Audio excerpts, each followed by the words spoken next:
Hello and welcome to the Turn 4 podcast. I am your host, Dan Maldonado. If this is your first time listening, welcome. If you're a regular listener, welcome back.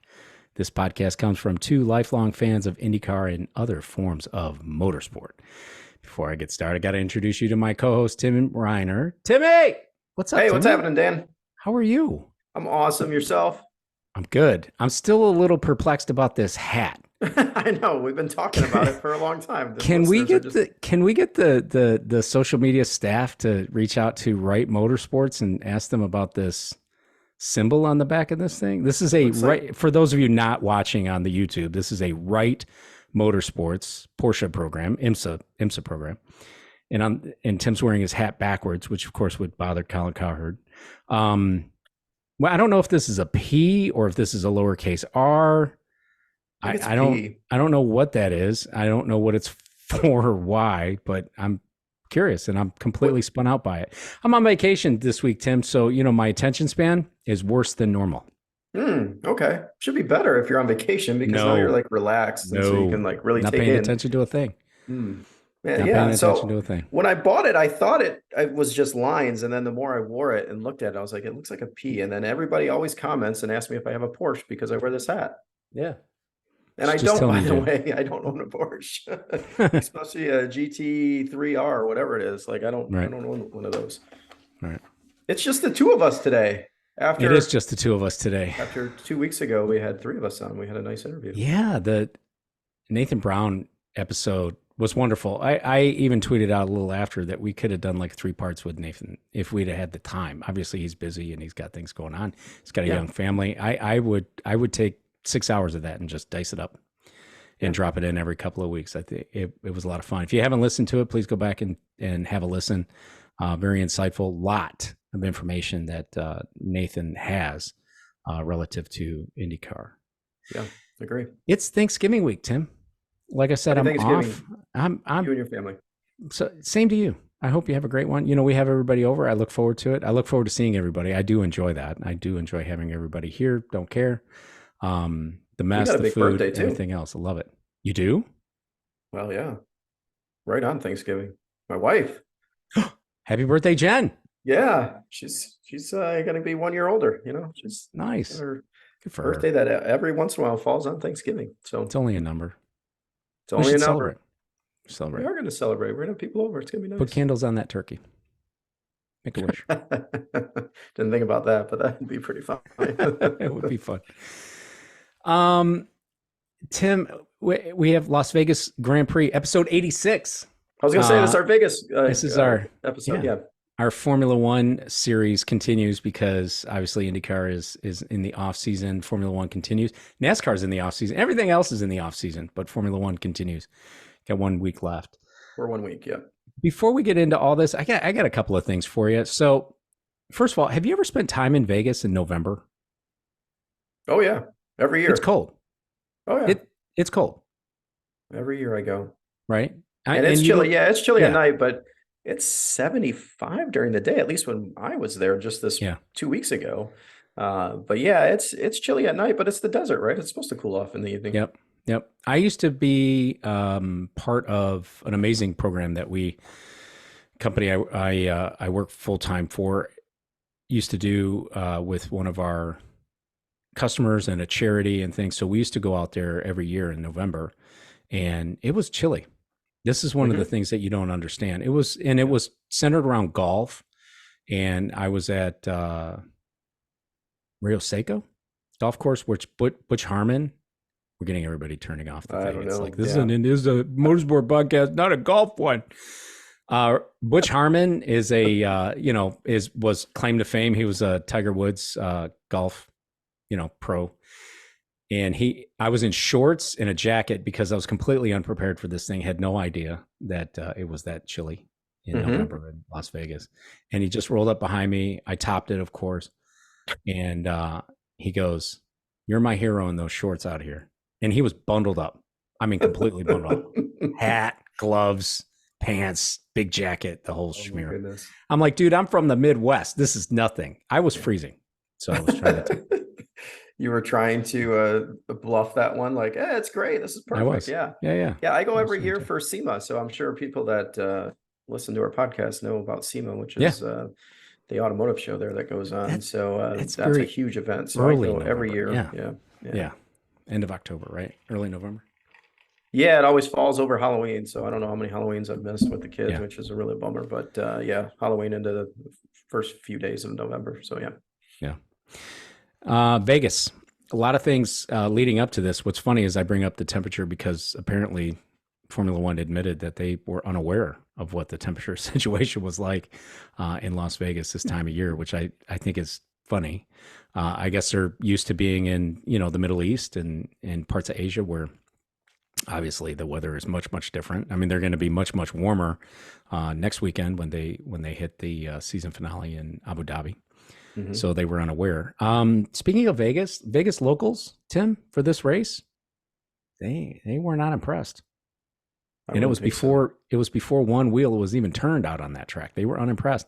I even read something there where one local was saying that they were wishing bankruptcy on the organizers of this thing, which I think is funny. I think that's extreme, but yeah, there's a lot of disruption to bring things like this to a city.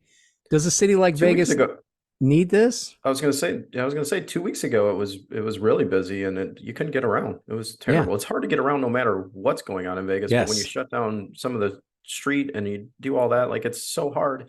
And it was interesting when I was there, like they kept part of the track open, meaning like they didn't put all the barriers in. So they kept it going, but you were physically driving on the track.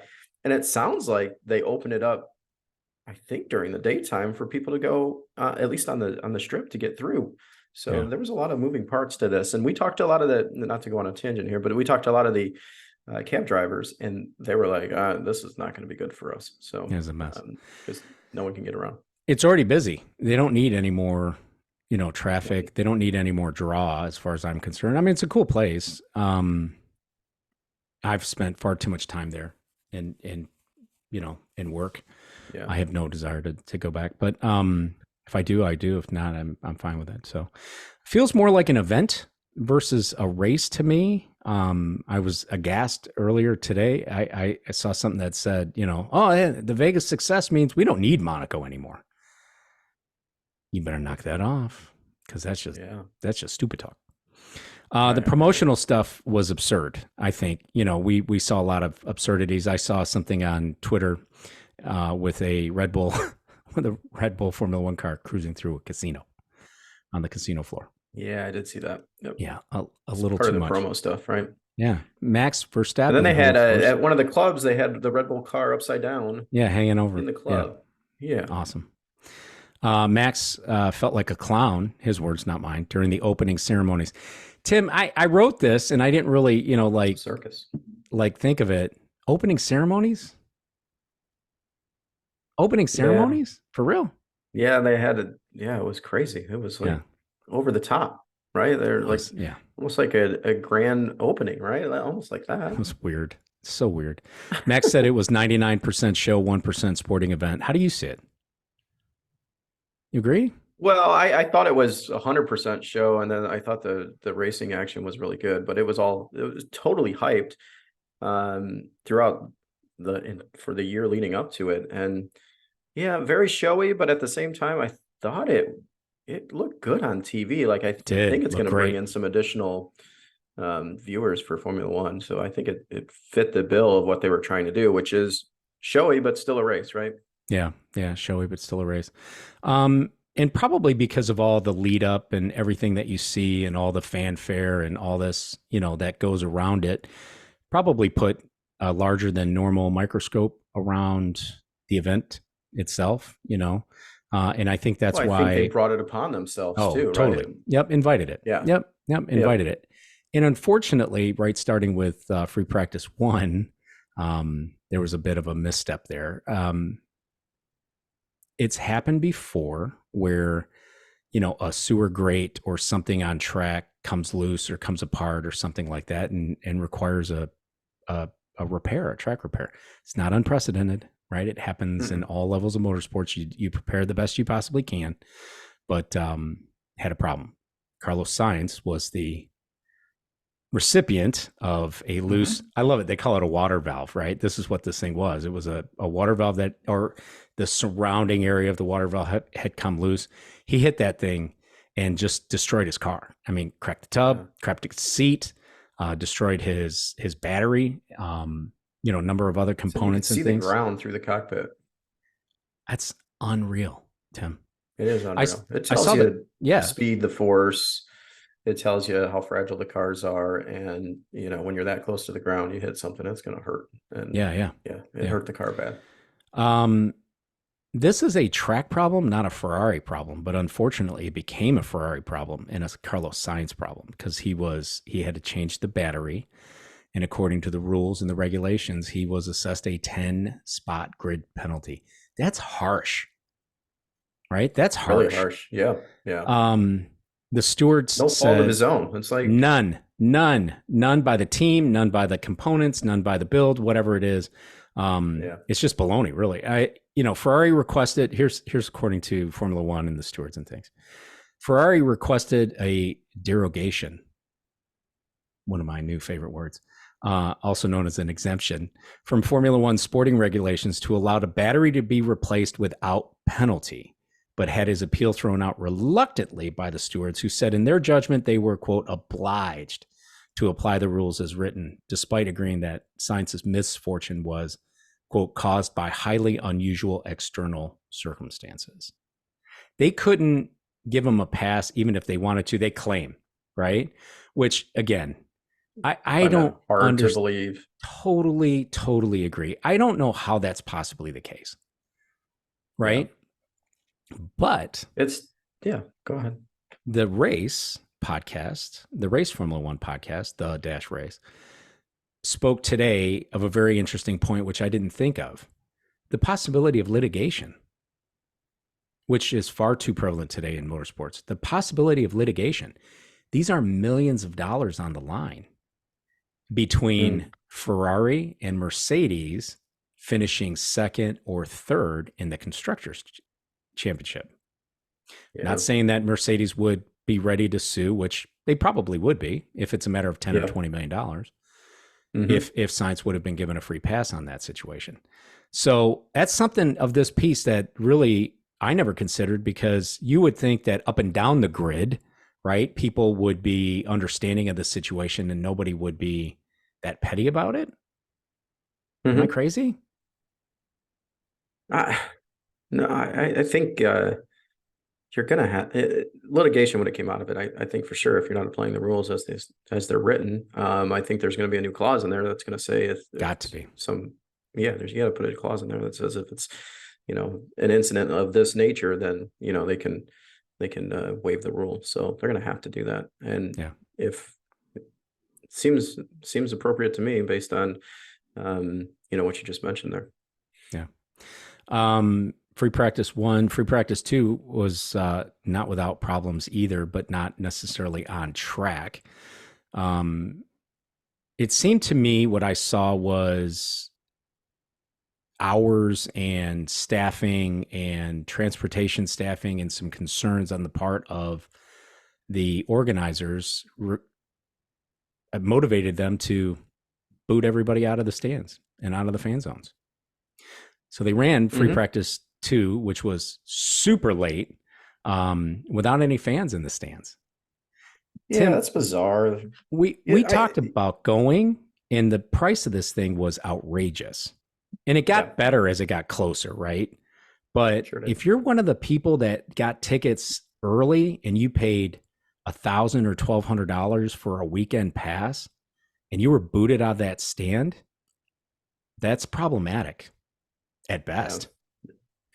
Yeah, I think the failure of the whole thing is you don't start your first practice that late in the evening on day one. You need to move that schedule. Up. It gets dark thing. at 6 o'clock, 5 o'clock. So why are you waiting till 10 o'clock, 5 hours after sunset? Because you want a night race, you want to have all the lights. I get it, but get it going. And I don't know why you'd wait that late, especially for practice, FP1 and 2. I get there's audiences in Europe that want to see this, but at the same time, some of the stuff you just got to move up and and take into account that you're going to run into some hiccups on year one. And, the drain covers, and then they had to go around and fix them all because they were worried that all of them were going to fail at some point. And it was weird to fix. They actually filled them and put asphalt over the top instead of trying to weld the covers back on. So if I was a fan, I'd be really, really upset that, number one, I don't think I'd still be on the track anyways, because that's way too late. But, we do go to 24 hours of Daytona and we're out there. So, yeah. Yeah. There seemed to be pretty good engagement that late. I mean, even it was late for us, certainly, but it was late for Pacific time as well. A friend of mine, Chuck D was sending me back pictures on site. I mean, he is a new Formula One fan, and he was very well engaged with it. He got a lot of pictures, and you could see there was still a pretty good crowd of people out there late, all 3 days. And, I mean, it looked pretty good. If I were one of the people in the stands, though, they were trying to get rid of, I'd have been tased, and I'd have been on YouTube, right? Because I would have absolutely gone completely ballistic if they'd have tried to take me out of this. I'd have been like, hell no. Right? You would have had to tase me and drag me out, Lord. And then you would have had to come and get me out of jail. Out of jail. Yeah. That'd be really good. That'd be a fun weekend. Would have been apoplectic. Just think of the people, though. 2:30 in the morning. They race till 4 in the morning. Just think of people that are staying on the strip in the hotel and trying to get to bed. Yeah, the old blue hair gamblers, right? That are just there for the gambling. I just want to gamble, and they got all that noise going on outside. And then on race day, at the end of it, they had fireworks. So you can imagine what that sounded like. Only in Vegas, man. City that doesn't sleep, right? That's what they say, right? All hours in the night. So it's terrible that it happened that way. I think they need to adjust the timing. Even we tried to stay up for the race, right? And I know we'll talk a little bit about that, just to watch the physical race. And it's late here on Eastern really time zone. It was midnight, man, right before this thing started.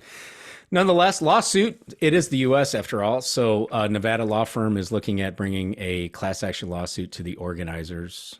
Read that as Formula One and Liberty Media. Law firm already did. Oh, really? Yeah, there's already a class action lawsuit that was already filed like the day after the Friday session. So awesome. Because they offered, did you see what they offered the guest? $200 voucher. Yeah. I buy premiums on occasion, right? But I don't think it's enough, right? They're making money on that $200 voucher. You know what I mean? You got to consolidate them, maybe put them all in the main grandstand. I don't know. You got to do something different, but I guess you don't plan for that. It almost feels like you should have done nothing, because it almost feels better to just do nothing as opposed to this token, right? Yeah. It's not all doom and gloom, though. I will say, from a backdrop perspective, and you mentioned it, it was a beautiful race. It was beautiful on TV. Right, the lighting and the backdrop, the sphere, and all that stuff. I mean, the backdrop of this event was stunning, which Vegas is. Yeah, they had a lot of overheads, which made sense, right, to sort of give you the atmosphere of what it's like, and it looked just like Vegas. For those that haven't been to Vegas, it looked just like it in the evening. Yeah, looked great. Qualifying, Ferrari and the Ferrari affiliated cars continue to demonstrate that they have pace over 1 or 2 laps. It's, of course, the long runs that vex these teams. Bottas started 7th, Magnussen 8th of the affiliate teams. Leclerc, of course, takes pole. Max in 2nd by virtue of an incredibly unfair penalty, which we just talked about, given to Sainz. Russell George started 3rd. Of additional note for qualifying, Perez rolled off 11th after not making Q3. I don't understand this at all. I don't know. They brought him into the garage. They didn't seem to be motivated to send him back out. So I don't know if that was a timing issue, if there's a problem with the car or a tire situation. Not sure why, but they watched him, go from a 4th place, provisional qualifying to 11th. As everybody else was on track. So McLaren's, who of course are the darlings of the second half of the season, had a tough go at this thing, and they just couldn't figure out this circuit. Both Williams qualified in the top 10. Albon qualified 5th, Logan Sargent 6th. Tim, did you see this note that said this was the first top 10 qualifying in a US F1 race for an American driver since Eddie Cheever. Eddie Cheever, Tim. I did not see this. 1987 at the Detroit Grand Prix. Interesting. That's crazy. That's really good. Almost 40 years ago. That's a long time ago.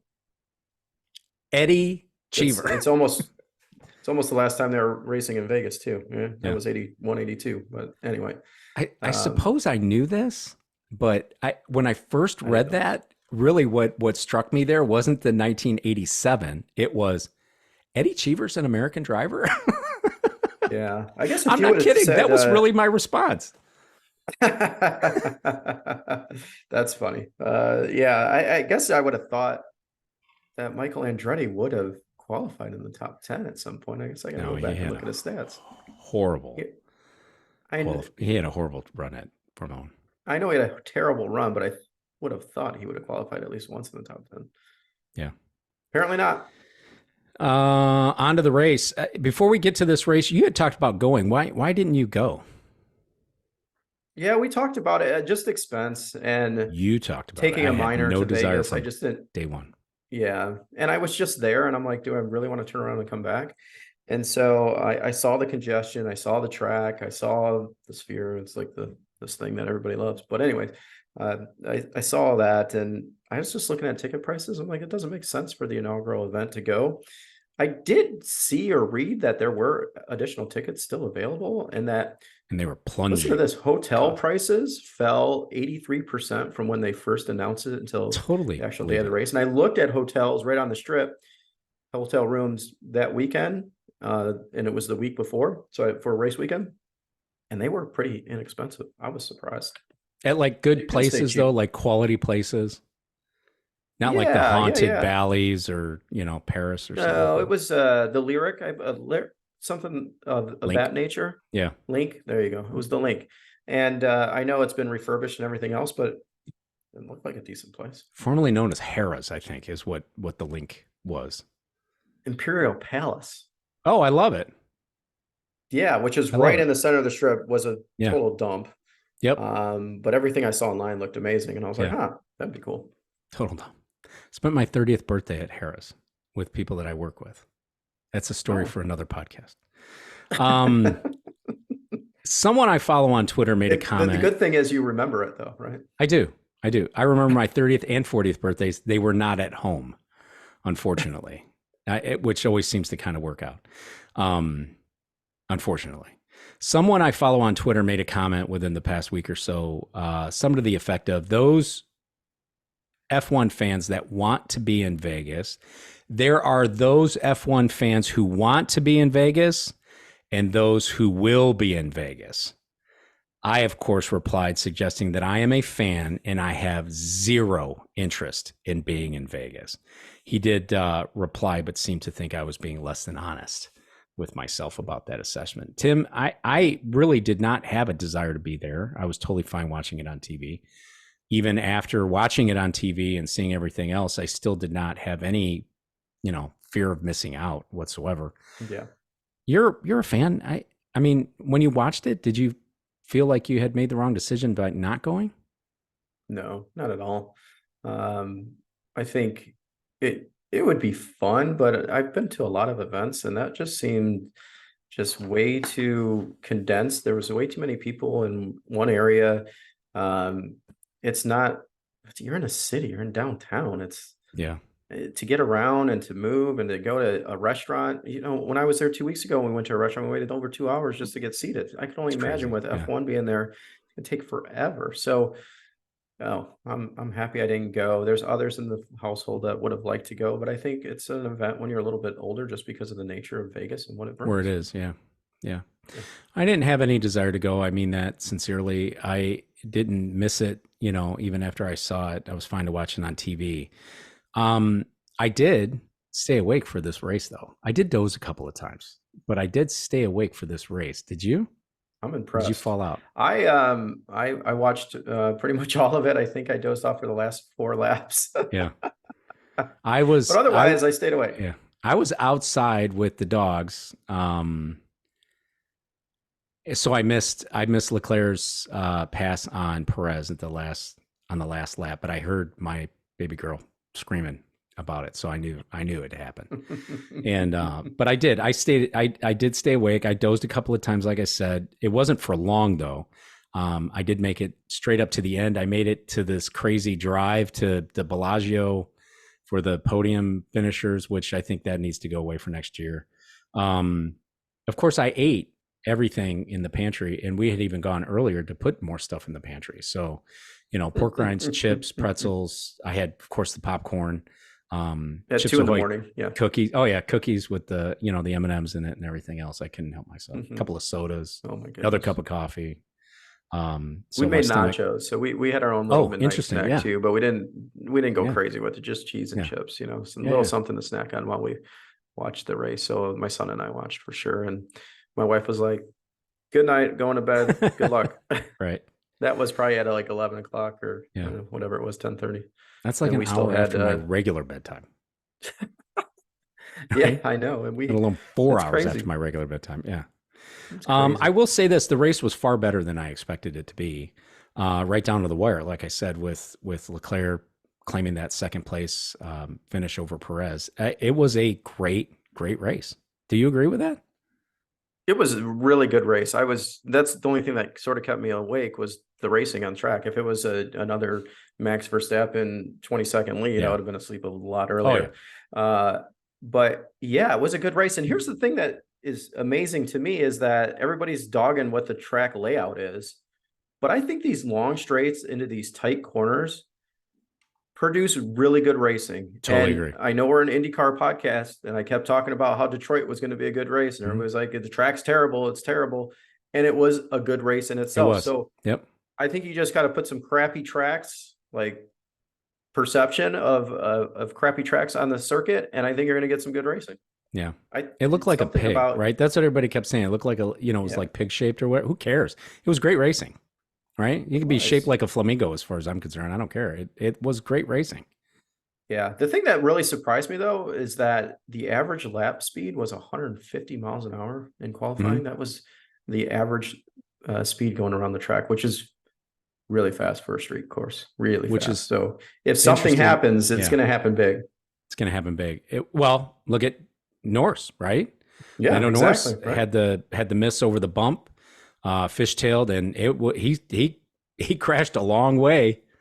He crashed a long way for sure. Yeah. Yep. So Max had a 5-second penalty right off the bat, first turn, which kind of had me holding my breath. I didn't know what to expect. Right, it was cold. Short straightaway. Short into that first turn, and everybody, all this aggression. Ready to go. You have all day to think about it. It's not like this race is taking place at noon. Had all day to think about it, but 5 seconds. No other track activity, so it's super green. Right. You don't even use it during your warm-up laps because you come out of the pits after that. Right. Turn one. So it has not rubbered up at all. So nothing there. You mentioned the cool temperatures, of course. So yeah, it's tough. It's going in there. Max had that 5-second penalty. Yeah, I mean, Alonso spun on his own, which was interesting, right? But Max had a penalty. He took Charles deep into that first turn. Still, it was clean, and I'm noting that because we're going to talk about something in a minute. It was still clean, and it's usually a clean race between Max and Charles Leclerc. That 5-second penalty, though, is that enough? I mean, should Max have given the spot back? I think you either do both. You give the spot back, plus you have the 5-second, or you give him a 10-second penalty. I think it was pretty blatant. And if Leclerc doesn't make that move, they run into each other. They collide. Yeah, they're both out. Yeah, potentially. It's funny. So you kind of agree with the broadcast commentary where they talked that the 5-second penalty is just not enough. Yeah, I didn't think it was. I just think it was.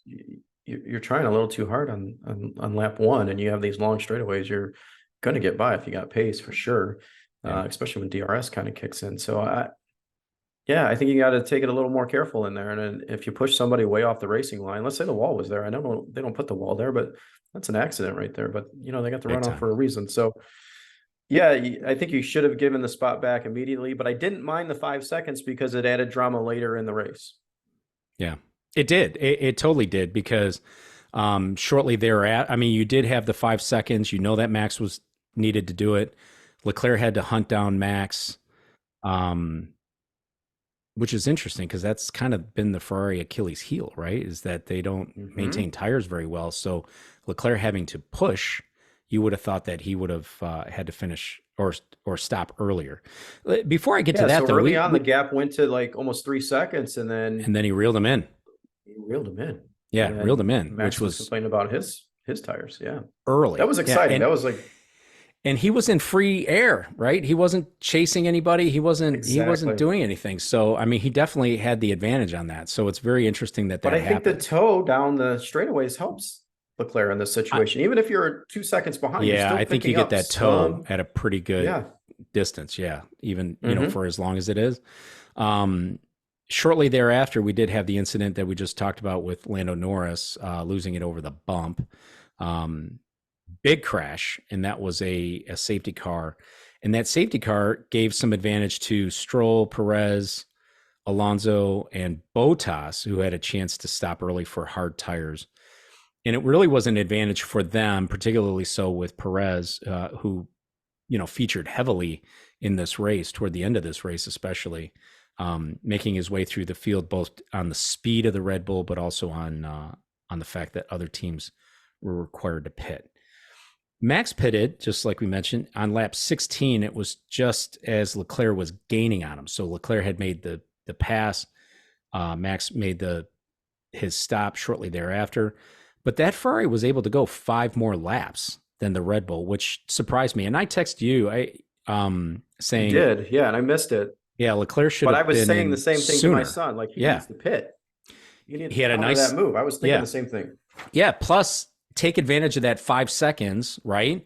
That he got in the pit, that 5-second lag that they had to wait in the pit, because Max's car is so fast, he'll start eating chunks of that back on course once he's back out. He didn't necessarily chew through that 5 seconds that quickly, but it made for a pretty exciting race. We did have a second safety car that came out, and this is kind of, I believe, what changed the luck for Leclerc, because to me at that point, I felt like Leclerc was going to be for sure the winner of this thing, right? That he was going to go on to this win, but he was a little too far ahead, wasn't able to come in for that pit. Max was able to come in. Perez was able to come in on that second safety car.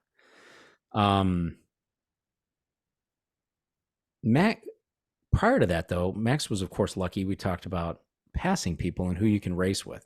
I always say that Max and Leclerc, they race pretty clean together. We've seen it this season. We saw it this weekend. We've seen it last season. But, of course, he had a coming together, right, with George Russell George.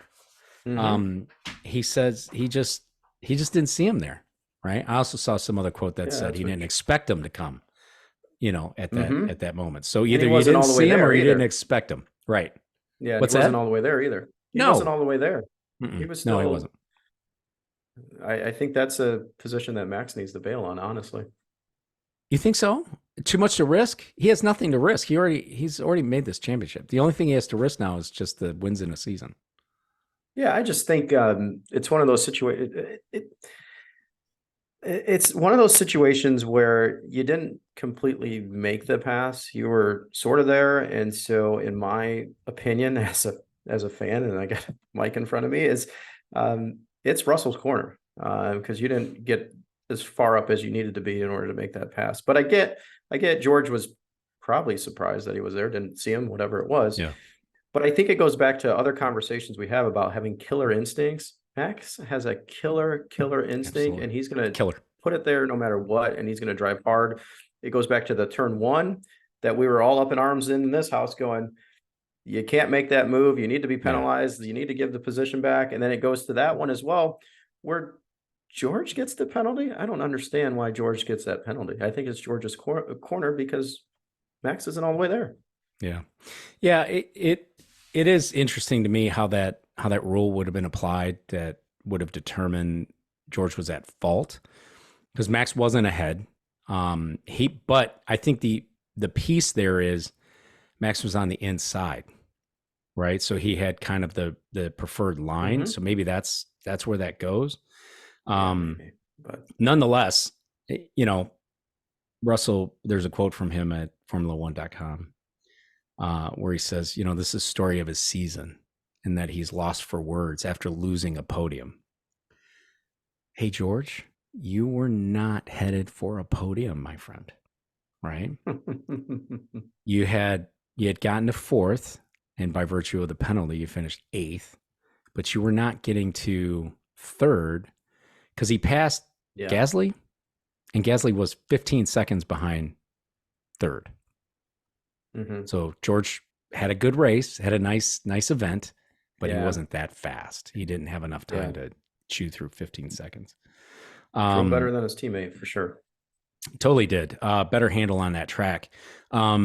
Interesting though, we haven't heard Toto Wolff on the radio encouraging the second driver, right? The number 2 driver at Mercedes since Bottas, and Bottas has been gone a couple of seasons, but Wolff was on there I put encouragement on in quotes, but he was encouraging George to press on and get those spots. Yep. So, well, it's important to the constructors' points, right? You need to put as many points up as possible. Yeah, they had to take advantage of the fact because even with Sainz's penalty, he still was coming through. I mean, bit between the teeth. He was out to get it, and at that point, it still looked like Leclerc could be in for a win there, which would be devastating for Mercedes' finish on the season. First time all season I've seen anybody compete with the Red Bull. With Max, even close to it. Yep, even close to it. What's funny though is earlier in the season there was a situation where Russell thought that he was in for a podium as well. I don't know what it is that Mercedes is telling this guy. Like there maybe a little too much pat on the back, right? Or maybe it's Russell's people, right, that are giving him a little too much encouragement. Ridiculous as it seems, but sims are simulations, and there's always something going on behind the scenes in Formula One, but you still have to run the race, and running into people definitely will hamper your race. Yeah. And let's face it, he's got a reputation. When I did the pod with Alex a few weeks ago, I forget who it was, but somebody getting ready to make a pass or getting close to George Russell, they were warned about Russell, about passing him and to be careful and be cautious. So, not great. Not great. Call him Wrecky. I call him Wrecky, totally Wrecky. I totally call him Wrecky. I just wanted to hear it. Totally call him Wrecky. You know who else has issues with overtaking? Who's that? Hamilton on Piastri. Causing a puncture for both. Causing a puncture for both. Hamilton recovered to 7th place, but that's not what he needs with one race left, right? He had to really bring it to Perez because they were battling for this 2nd place in the Drivers' Championship, which Perez was able to lock up through his 3rd place there. But I find it interesting that we do talk about this killer instinct, but at the end of the day, it's still like, I feel like some of these past champions do bump their way through the field feeling like I'm filling the name, right? I'm Fernando. I'm Lewis. I'm Max. Get out of the way. I'm coming through, right? This is my race. And we're just allowing you to schlep around here. So it's just interesting to me that that's where that is. Piastri got the worst of that, of course, finishing 10th in the final point, but that's because Gasly's 5-second penalty. George Russell finishes 8th after climbing up to 4th, again with his penalty. Notable finishes from there, the Ferrari affiliates, as I referenced earlier, didn't fare well. Magnussen finished 13th, and he was the standard bearer for this group. Zhou Guan Yu 15th, Bottas 17th, Hulkenberg 19th. Tim, do you have any interest in the Bottas ass calendar? Just curious. I'll send it to you for Christmas. No, I've not even heard anything about this. Tim, come on. I have not. What is the Bottas? I'm just going to leave that there, and you could go. I saw the one picture on Twitter media. of him standing in the lake. It's a calendar of Bottas's backside to raise money for prostate cancer. Prostate cancer research. I'm going to order one. I Should. have somebody who in mind who I can give that to. You put Hopefully it right she's not there. listening to the podcast. You put that right there. Oh, it's not for you. You have to get yourself to him. Williams, who were maybe the shock of qualifying, finished. Where can you buy it at? Hold on. Stop. It's on there. Where can you? It's on there. Albon finished 12th. Sargent finished 16th. One race left in the season. Abu Dhabi on Sunday. It's a fast turnaround, Timmy. Going from Vegas, Pacific Coast. Oh, that's crazy. I don't understand that. Me neither. That's a lot. As the season gets to wrap, and we'll do another one of these to talk about Abu Dhabi, but and I realize it's way too early, but is the Red Bull dominance over the other? I mean, do you think it's over? I feel like no. I feel like Ferrari, Mercedes, and McLaren, where they stand today, if they continue along this path of their their development, I think that they can really bring it to Red Bull. I'm not saying Red Bull will fall and is at risk of finishing second or third, but I don't think it's going to be, a 19 of 20 races win next season from Red Bull. Red Bull has won every race this season except for one. That's crazy. Right?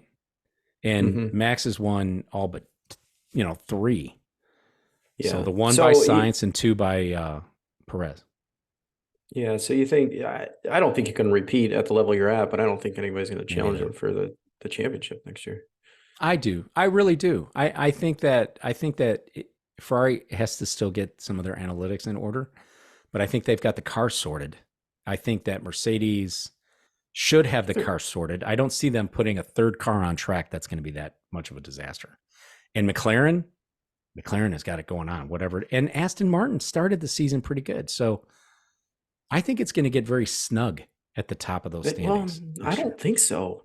You look at it right now, they have to be, in my mind, they have to be 100% better than what they are this year. Meaning, if you look at the point standings, Max, the deficit is more than the second place total points. The deficit is more than what you've scored. When you look at the constructors, it's the same thing. It's minus 400 points to the next constructor, and they don't even have 400 points themselves. So I get it. If you finish further up, you're going to take some points out of Red Bull, but at the same time, it's dominance, total, utter dominance. Yeah.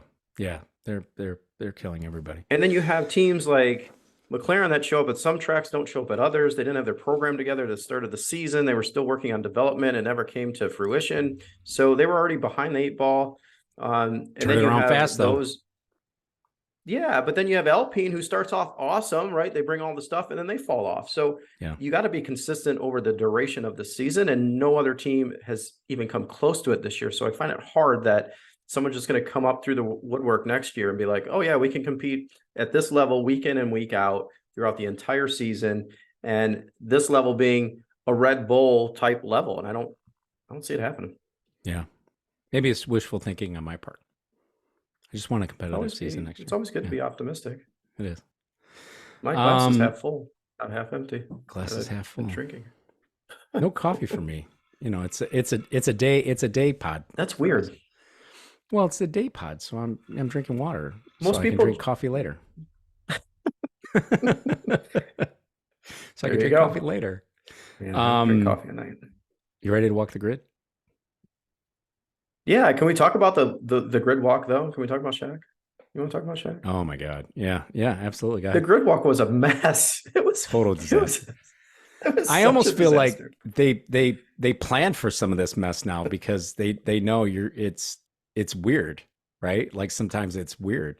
I love Shaq shouting out Lewis Hamilton as he's still in the Red Bull corral after just taking pictures with the Red Bull people, right? With the Red Bull, with Christian Horner too, right? Yeah, who is like 3'9" compared to Shaq, right? I mean, it was funny. He's a beast, man. Yeah, it was funny. Yeah, that grid walk is so weird sometimes. Yeah, and then he comes out and yells at Lewis Hamilton, right? This is what you were saying. Yeah, so crazy. Our grid walk, however, kicking off Cadillac. Tim, Cadillac, did you hear? Cadillac is registered with Formula One to be a power unit supplier in Formula One, and of course they'll supply Andretti's F1 effort should that ever get approved. They are committed because they have had people reach out to them asking the question, would you come in without him? And the answer there is no. If Cadillac's going Formula One racing, they're going Formula One racing with Michael Andretti and Andretti Global. So what does that mean to you, Dan, if that's what they say? What does it mean for the program and getting in Formula One? I think it makes it that much harder for the Formula One teams to reject Andretti. Yeah. It's a shoo-in. They're going to be in the series. Oh, I don't know about that. I think it's 100%. Yeah. 99.9. I talked about litigation. I see litigation. And then I see a settlement. Yeah. I don't see it going to court, but I see something filed, and the settlement would be that they bring him in. The rules allow for 2 more teams. I guess everybody's got to ratify it, but at the same time, that's the caveat, right? The rules allow for 2 more teams, but you got to get the teams to approve it, the existing teams to approve it. That's problematic, right? That's problematic. Dog. Yeah. Alex Albon was rumored to have been on the roster for Wayne Taylor Racing with Andretti Daytona 24 driver lineup for the endurance, but that has since gone south. I would have really liked to have seen Albon come to Daytona and race at the Daytona 24 hour. I think that'd be cool. You don't see Formula One drivers do that. No, not very often. Yeah. Current Formula One drivers do that. You don't see that. For sure. Yeah. Yeah. Haas tried, did you see this? Haas tried some Hail Mary effort to ask Formula One to review, or the FIA to review the results of the USGP at COTA, because they had proof that other teams were violating the track limits and they weren't penalized for it. So they wanted people to do it. Here's the deal. I hope they were laughed off the Zoom call, right? Because you don't want to develop anything. You don't want to put any real emphasis into this program, right? Other than the absolute minimum. And that's in a cap era. They're still putting out the absolute minimum, but you want to go and have a relook and protest the results so you can get what? You can solidify your place last on the grid. I don't understand what it is they're doing. And here's the thing. With all this as the backdrop, because Gunther Steiner can't help himself, they're also one of the more vocal people that are completely against Andretti coming in. They have the most to lose. Mercedes isn't going to lose that much. Mercedes has the money. They're going to lose, right? But they have the money otherwise. Red Bull is flush with cash and sponsorship and everything else. Big deal. I don't think any of the top 3 teams really care that much because they're flush with cash otherwise. Haas needs this money because he doesn't want to put anything into it, obviously. Right? So that's a problem. I'm guessing you're looking at Valtteri Bottas's ass calendar. I'm looking for the calendar. Where is it? Tim, I'm having a hard time with it. Stay with me, Timmy. We just got a few more minutes. Stay with me, Timmy. I'll be here. Sorry. You can see the screen flashing in front of me. Got a couple of things. Yeah, I got a couple of IndyCar notes here. At long last, but not unexpected, Graham Rahal has signed a multi-year extension to stay at Rahal, Letterman Lanigan Racing. Shocked. Also, not necessarily unexpected on the IndyCar side, Andretti will field 3 cars for 2024 versus their traditional 4. How do you feel about that? It's a great move. They need it. You think so? They need it. Yeah, I think it is. Yeah. Focus their efforts in IndyCar. They're stretched. They're stretched way too thin, and they want to have cars that are just funded by themselves and not a paid driver. And I think you put a paid driver in there, and it really causes disruption, I think, with how you're sort of running the team. In my opinion, I know Ganassi seems to be able to do it, but their cars are always set up a little bit better than Andretti as of the last several years. So who knows? I think it's a good move. I think they lose out on the winner circle thing, right? You have mentioned before. So let $1 million go. Yeah. So it was about $1 million shortfall that they were going to have to make up anyway. In addition to what it costs to run a full season, which, $6 to $9 million or whatever. But, so far, so that's what's going to happen there. Maybe that frees up. ironically. Maybe that frees up an engine if Honda is so inclined to allow Rahal to put a fourth team on the grid occasionally. I don't see Rahal going to a fourth full-time team for Yuri Vips. Tim, I can't help myself. I'm sorry. The notion that Rahal wants to run 4 teams, 4 cars in terrible idea. 8 races after complete and utter rock bottom by this team, I think just feels misguided to me at best. Misguided. Yeah. Can't agree more. I don't know what's happening there. So